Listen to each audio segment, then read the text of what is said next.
Well, hello. I want to talk to you today about the Watermans Ideal 52 fountain pen. Now, this is an older pen that was given to me by viewer and YouTuber Chris Rapp, who I will put a link to his channel down below in the video description. But anyway, Chris Rapp sent this to me because he felt that I needed to experience a true vintage pen. And this is vintage. This is probably around 100 years old.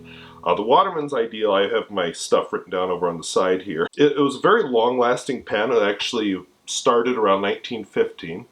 They have a lever box, which is a little different from other lever fillers because to get around patents at the time, instead of having the lever for the sack inside. Okay, sorry, if you hear that, my printer just erupted for some random reason.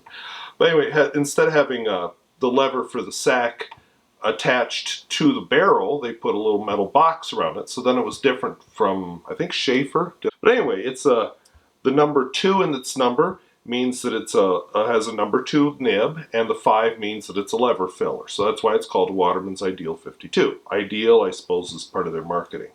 Now, when you in the close-ups, you'll see mine looks kind of green. This was not actually meant to be a green pen. This pen is meant to be a black pen, and it's an ebonite pen. It says hard rubber in the notes I'm looking at, but hard rubber usually means ebonite. So this pen has been through the wars. Possibly literally, I don't know that for sure, but it's definitely not some delicate little flower child that's set in a pen case its whole life. This pen has been used. The clip is broken off. It still writes well. Apparently Chris Rapp did resack it because it had a latex sack in it. And in a pen of this age, I kind of think it needs to be resacked. I have another vintage pen that I need to resack myself because I can't get it to hold any ink. So that's just kind of a thing. I won't say I'm a huge fan of lever fillers. I always like to use these for a while before I talk about them. When I cleaned this one out, it took a lot of doing to clean it out. Other pens clean out fairly quickly. These take a while because you have to clean out the whole sack and you shake it around, make sure you get all the water up inside the sack and all that. So it's a little bit of work. But that said, it is a nice pen. It's a nice pen to write with. It has a decent amount of flex to it. This is one of those pens a lot of people like to collect, usually usually with a working nib, because the nib is what people like. I'd say it's comparable. A couple weeks ago, I reviewed a 1930s Kaweco Dia. I'd say it's about that kind of flex, although this is not an oblique nib like that pen was. It just kind of springs very easily, just like that pen. And when I say spring, I probably shouldn't say that because spring means the tines go eep and then they never come back. What I mean is it'll flex a little bit. It'll make some line variation, which you'll see in the rating sample. Apparently, and I'm looking at my notes here again, apparently this did come later on in several sizes. There was a more pocket-sized pen. Toward the end, they started including different finishes besides the ebonite. So you can see more colorful ones. They usually go for a bit more. This has kind of faded to an olive green, except for where the cap covered the section. That's black. And it stops being black right where the cap stops covering it. So like I said, I think this is a pen that through its life was used. So let's just talk a little bit about it. Would I buy it again? Well, I mean, it was given to me, so yeah. It's a pen I'm a little nervous about taking out, mostly because it's so old, and partly because I have less experience with latex sacks, and there's no clip for me to put it here, and I'd just be kind of scared to put it in my pants pocket. But it is a fun pen to write with at home and write letters with and such.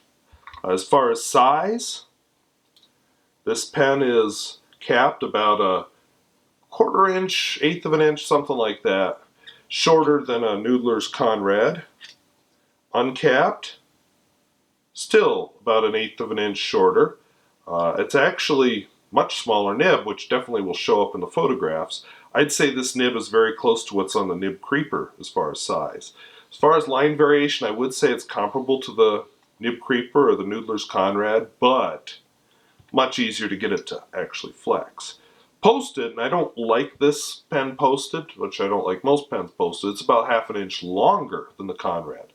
And I always think the Conrad's a little uncomfortable posted, so yeah, don't post it. So that said, let's turn around and do a writing sample. I'm going to do my writing sample now with the Watermans Ideal 52. So the Watermans Ideal 52 lays down a lot of ink. This is stuff I wrote earlier. Now I've made some mistakes with this review, mostly with the equipment, and I'm going to show you a previous review. There is definitely some bleed through there. So this pen lays down enough ink that it really does bleed through the page. And this is good paper. This is the Apica. They're really high-class notebooks. So if it can bleed through those, it can bleed through anything. I will say I've had reasonably good luck on the Tomoe River paper, but regular paper, it definitely bleeds. Rhodia paper, you even see some feathering. So keep that in mind. And of course, that's only when you really flex the pen. So I'm going to steal a fragment of a quote because the whole quote is about a paragraph long and you'll all be asleep by the time I get done copying the whole thing.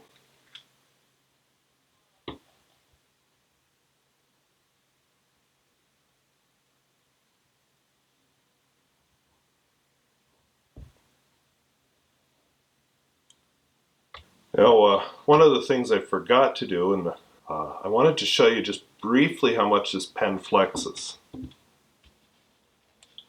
So, first of all, write the word flex like I did above.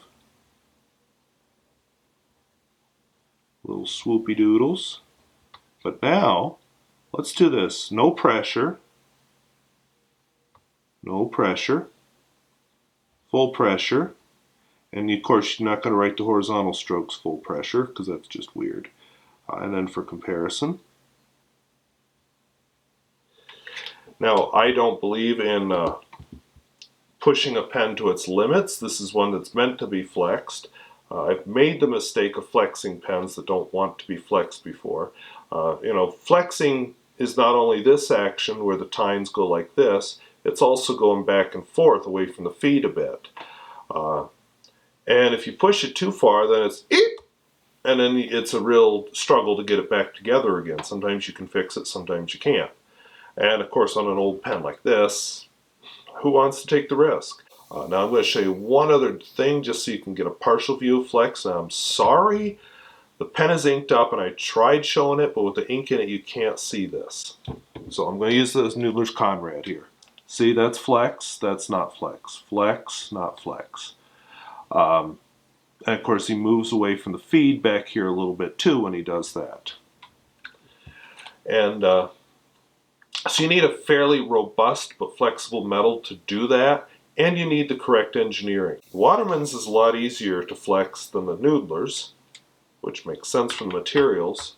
I'd compare, say, my Kaweco Dia, the old one from the 1930s, to this in terms of flex. So I thank you for watching. I hope it was useful.